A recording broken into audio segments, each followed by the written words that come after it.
They'll run with Ingram here to begin the drive. And not much to speak of. Call it a 1-yard gain up to the 26. Well, we saw him there trying to get it to the outside, trying to get to the perimeter, but not a whole lot of room there. But there's got to be one positive to that. If you keep moving laterally, creases tend to develop as the game moves on, and they can run it back inside later.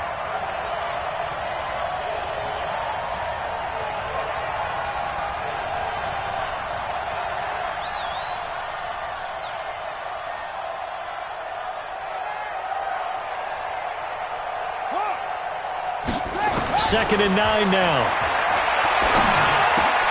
He rifles one that's intercepted. It's Desmond Trufant. And he takes this one back into the end zone, and the Falcon defense has a touchdown. Make it back-to-back weeks now with a pick-6 for him. He had one a week ago. Talk about being in the groove, and what are the odds? It's been a big year, let alone back-to-back weeks. Tell you this, I wouldn't play cards against this guy in the locker room. The extra point splits the uprights, and that makes the score 7-0.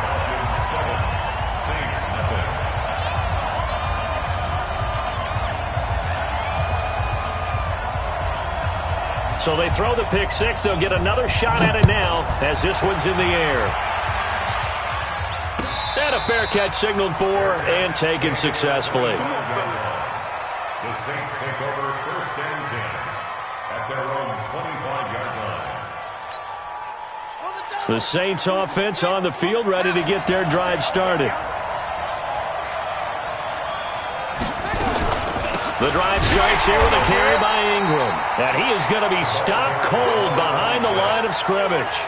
A full 5-yard loss that time. It's going to make second down pretty tough.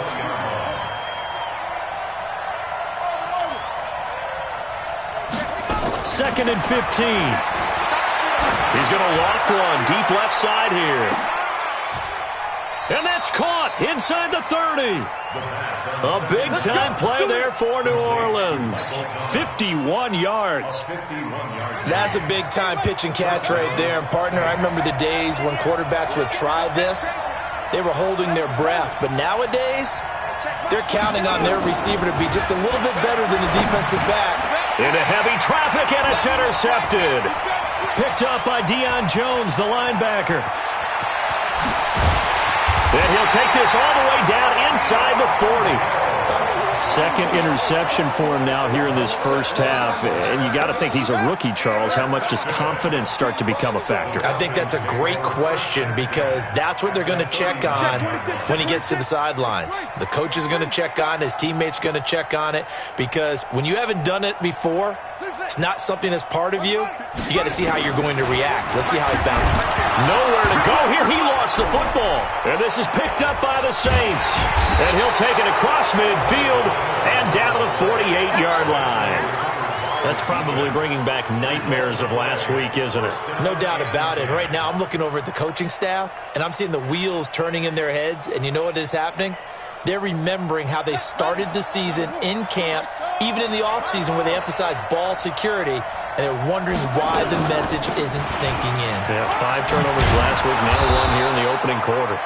Pretty solid run here on first down. Almost picked up another first, but he appears to be a few inches short. On any explosive run, you can almost feel the ground shaking, and that's from the offensive linemen creating space for their runners. I had an old coach tell me before that he always told his runners, run around the offensive line in pregame. Get used to the ground shaking so you don't trip and fall when it happens in a game. And he is met quickly in the backfield. Down he goes, folded like a lawn chair. Plays like we just saw there. That's why they're up right now. And the defense, they're doing their job. Yeah, it starts with the guys up front. So when you talk with GMs who are putting together a team, a lot of them say we're going to build from the inside out, because if you control the line of scrimmage, you control the rest of the ball game, and that's what we're seeing here. They're actually playing in the offense's backfield, not necessarily just playing at the line of scrimmage. Now throwing on third down there, but he cannot connect. You hear the calls for a penalty, but I just don't think so. I think in this situation, the defender was making sure his guy couldn't hold on to the football. So I don't see anything that warranted a flag. No, I'm with you. There was contact, but I'm happy they kept that flag in the back pocket. And this is good. It was running out of gas there at the end, but he winds up getting just enough on it. And that right there is something we've seen, 15 times in NFL history. That will officially go down as a 60-yard field goal. And everything has to be absolutely perfect for this to have any chance. He's got to get it out low and really drive through it. And I tell you, that was one heck of a kick. One heck of a decision on the sideline to even try it as well. And a pretty good return here. He'll be stopped just shy of the 25 at the 24-yard line.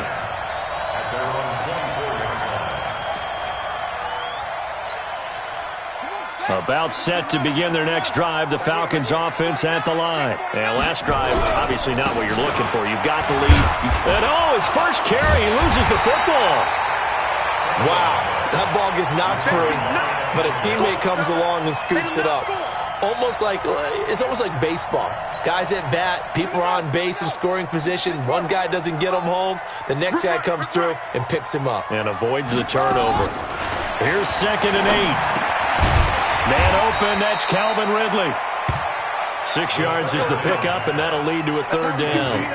I think defensively you're okay with that. You're in the first quarter. He's going to get some catches, but they rallied to him quickly. And that's what you count on, and I like what you just said. First quarter, can you do it all game long?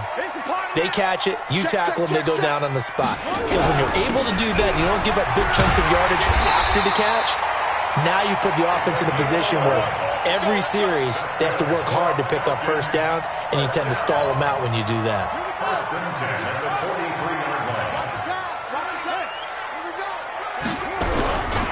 Right back to him on first down.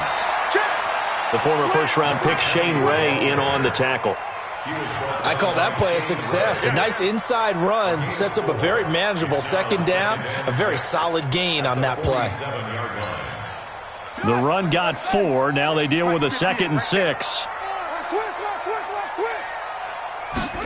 2nd and 6. He completes it to Julio Jones.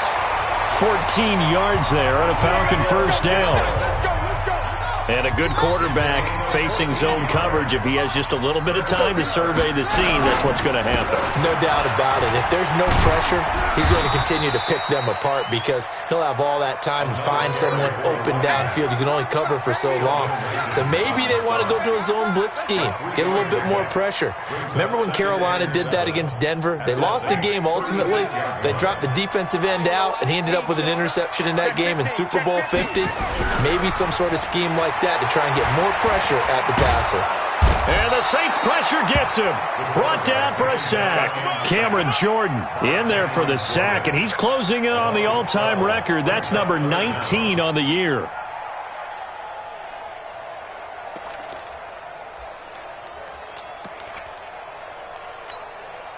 Now this will probably be the last play of the quarter.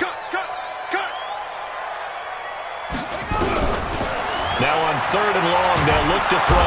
And he is going to go down. They sack him on the final play of the first quarter. After 7-3 the score on EA Sports. The Falcons send out their punter as he's on to punt for the first time this afternoon. They punted 3 times in the loss last week as he sends this one away. And this one hits at the 3 and then bounds into the end zone for a touchback.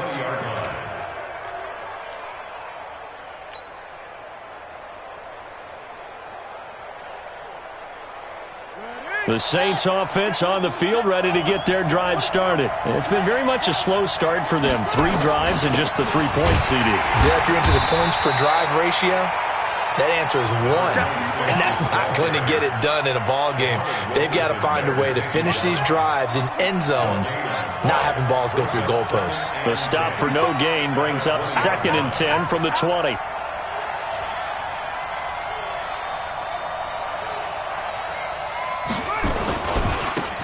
Ingram. And the running lane's non-existent in this first half as they'll stop him behind the line. Chalk that up as a 4-yard loss. And now it's 3rd down.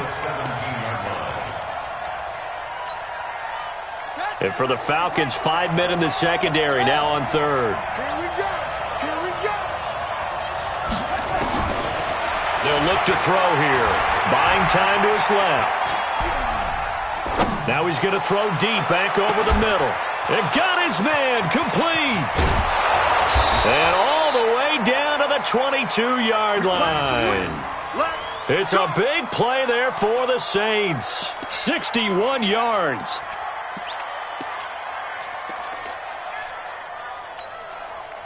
So barely time to catch our breath. Here's 1st and 10 just outside the red zone.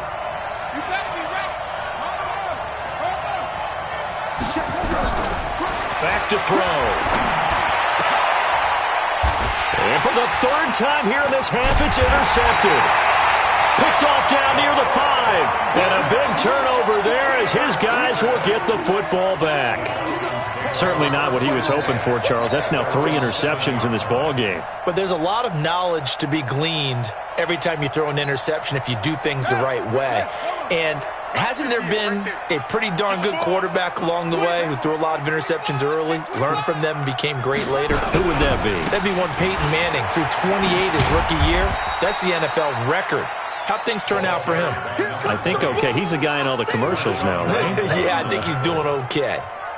What's the old expression, 3 yards in a cloud of dust? In this case, it's dust-covered pellets. It's no longer that old grass that we used to play on, right, and chew it up.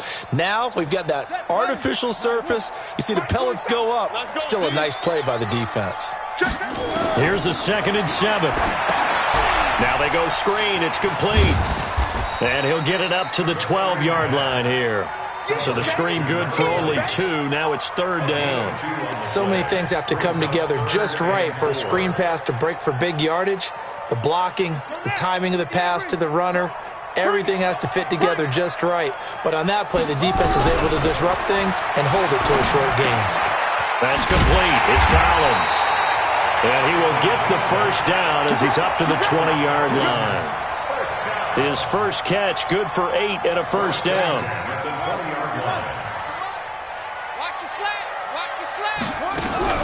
On 1st down, McFarland, and an alley to run.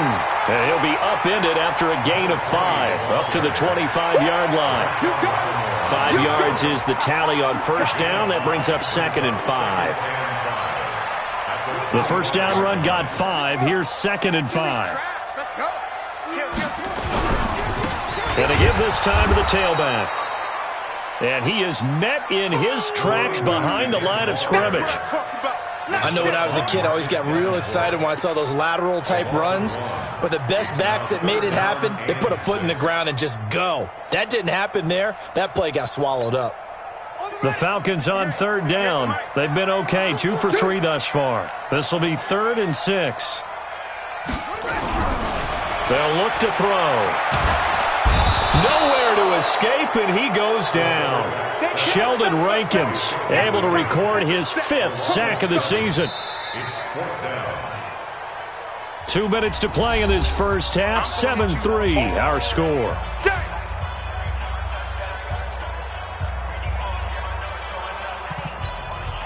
And we remind you, coming up at the half, we'll join who, Charles? The coach. The coach, Jonathan Coachman, standing by in Orlando. He'll have stats and scores from games in progress, as well as scores from earlier today. The coach. Sorry, we get slap happy up here sometimes. We'll call that a punt of 54 yards. Well struck. And the Saints will take over with a 1st down and 10. The Saints offense on the field, ready to get their drive started. And 3 interceptions in this game. And I would have to think, I wasn't a quarterback, but number 4 is kind of, you're like, oh, man, I can't throw 4. No, what's interesting is, what do the coaches decide to do now? Having thrown 3, do you alter your offensive strategy? Do you take the ball out of his hands and maybe turn to the running game? Or do you have that supreme confidence that he's going to turn things around? We'll see what they do. This is Ingram. And he still has yet to get on track in this first half as they're going to stop him behind the line. He lost 2 there, and it's 3rd down. An interesting and intriguing decision there defensively because they kept extra DBs on the field despite seeing the multiple tight end look that came out for the offense. I thought they were going to switch out of it. I didn't know if they felt they didn't have time or what the case was. Well, in any event, the extra speed allowed for great penetration as they stuffed that one behind the line of scrimmage. Now a third down throw, but it misses the target, incomplete. More problems here on third down. They've converted only once so far in this first half. And you know as well as I do in this league, if you don't win on third down, it makes it hard to win a ball game because then you're relying on your defense, you're relying on your special teams. You've got to get it done with your offensive unit. And you can't do it much better than that. This ball kicks out of bounds at the 4-yard line. That is how you flip field position. That's an absolute bomb of a punt. Downs it inside the 5-yard line. Absolutely ideal. And from that position, you're hoping to get it down inside the 15, inside the 5. Superb. The Atlanta offense out there for their next drive. Well, what's the plan of attack here? Very late second quarter, and look where the ball is. Yeah, bad spot for you. But the defense has all 3 timeouts. So what you're telling your team is ball security number 1. It's not all on the running backs if you decide to run the football. That offensive line has got to protect them and wedge out some space because you can't just kneel. They take 3 timeouts. They're going to get the ball back in good field position with a chance to put points on the board. You've got to try and get a first down and run out this first half.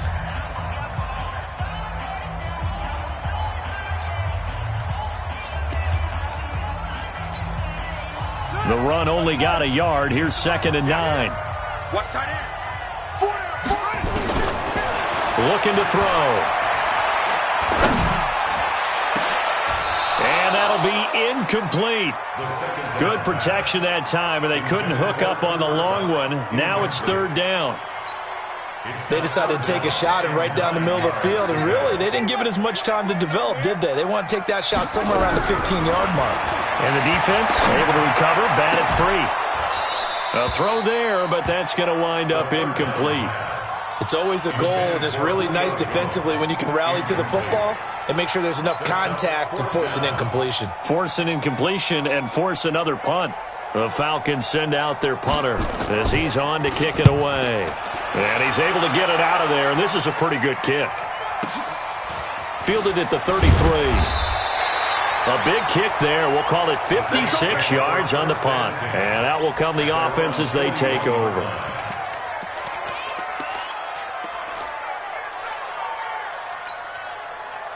The Saints offense on the field, ready to get their drive started. Less than 30 seconds to go in the half. Pretty good starting field position, all things considered. You'd think they definitely have time to get to field goal range. Yes, and you get into the huddle or you come off the bench here and you've called multiple plays because you're going to say, this is how we're going to run them in order, guys.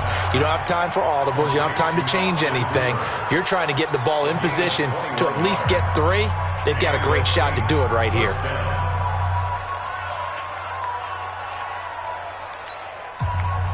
So here's a 1st and 10 at the 38.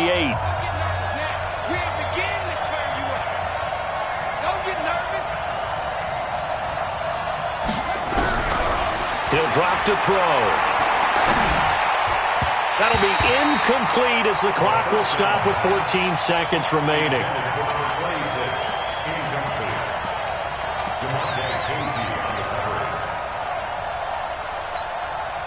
They work again from the 38 on 2nd and 10. Out of the gun, they give to Ingram. And brought down, but not before they're inside the 25. Now here's a timeout as they're going to get it with 8 seconds remaining here in the first half.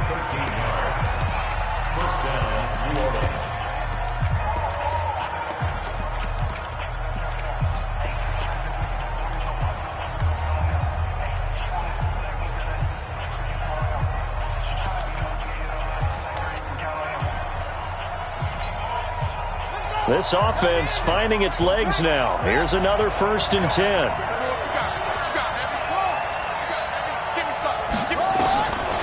Back to throw here. He's going to take a shot for the end zone. And it'll be intercepted. Picked up by Keanu Neal. And his guys have got it back at the closing stages of the first half. Intercepted. The Falcons take over 1st and 10. About set to begin their next drive, the Falcons offense at the line. Time for a final kneel down or a safe run, and then they can head to the locker room with a lead. Yeah, or they can even run a screen. You know, something they feel is somewhat safe that might actually pop and turn into a big play. That's what you usually run in this situation. Or go 4 verticals because why not? Because you're feeling it, right? You're just feeling it. All right, Coach, thank you, and we welcome everyone back for quarter number 3. The Falcons back to receive. They've got the lead, and they'll get this football as the second half gets underway. That's fielded in the end zone. And the decision to come out is going to cost him 5 as he's taken down right at the 20.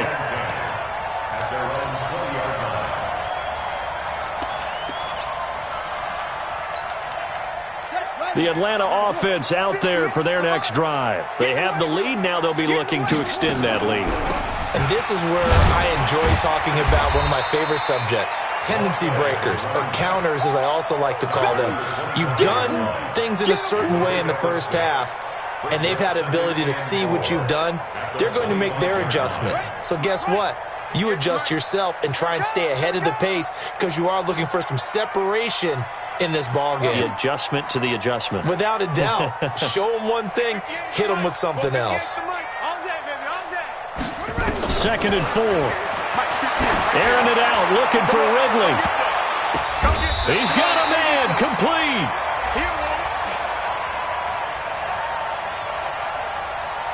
So with the pass being completed, they'll go ahead and take that instead. Nothing extra to be gained. Pass interference at the spot, completed the pass. That was your play. So it might as well have not even had the penalty. So how about that for a chain mover? They're all the way down inside the 40 now for 1st and 10.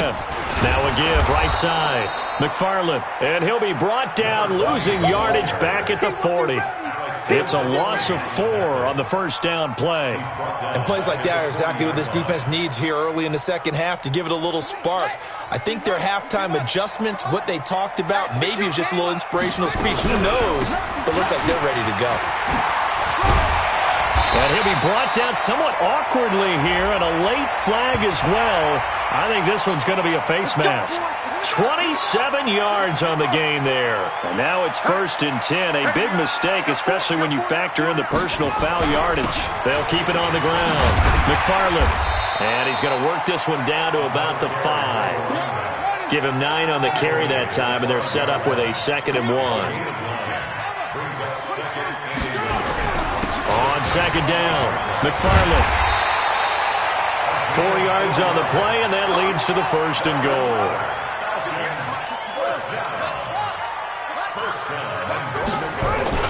They'll try and run for it on 1st and goal. And he is not going to get through here on try number 1. They stop him at the goal line. No gain on the play, and it's going to be 2nd and goal. Another shot from the 1 on 2nd and goal. And they'll let the fullback try and take him home. And he gets in. Touchdown, Atlanta. It's the fullback. His first touchdown on the year. And the Falcons push further out in front. Extra point right down the middle. And that pushes the lead up to 11.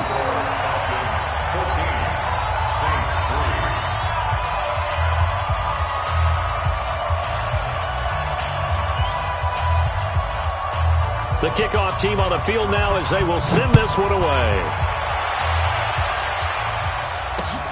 Fielded about a yard deep. And no run back here. This will be a touchback, and it comes out to the 20.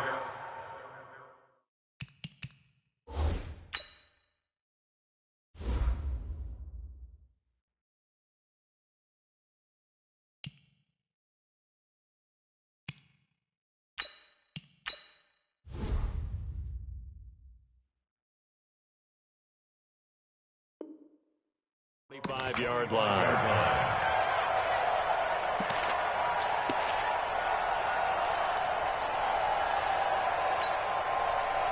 The Saints offense on the field, ready to get their drive started. They're down in this game. A chance for the offense, though, to put something on the board, get some momentum here in half 2. Try and get things kick-started for them. Now he's hit, and Bridgewater loses the football. And the Falcons grab it. And his guys are going to take over at the 31-yard line. When I see a play like that, I come back to risk-reward. I don't know about you, but is it worth it at that point, whatever you're going to pick up, to either take the hit, and in this case, lose the football? So, should have gone down. I mean, hindsight's always 20/20, but that's the same play. You're exactly right. Hindsight's really never wrong, is it? Because you can analyze it, but I think ultimately you got to look at it as a first option, taking care of the ball, getting what you can, and that's it. Don't worry about it anymore.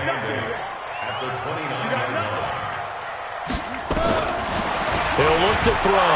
Nowhere to turn here, and he's going to go down. Back at about the 37-yard line. Shane Ray, he's the one to get him, and that is sack number 7 for him on the year. The chance of wasting this great starting field position, a real threat. This is 3rd and long. Now back to throw. Under pressure again, and down he goes again. Shane Ray make that now 8 sacks for him on the season. This has been a tough one for this offensive line. It appears almost like they've been on roller skates this entire game, the way they've been pushed around. 6 sacks given up in this one.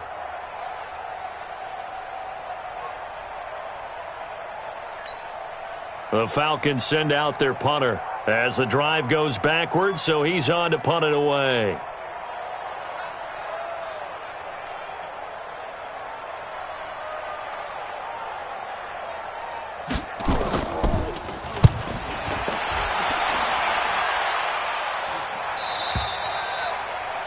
The Saints take over 1st and 10 at their own 20-yard line.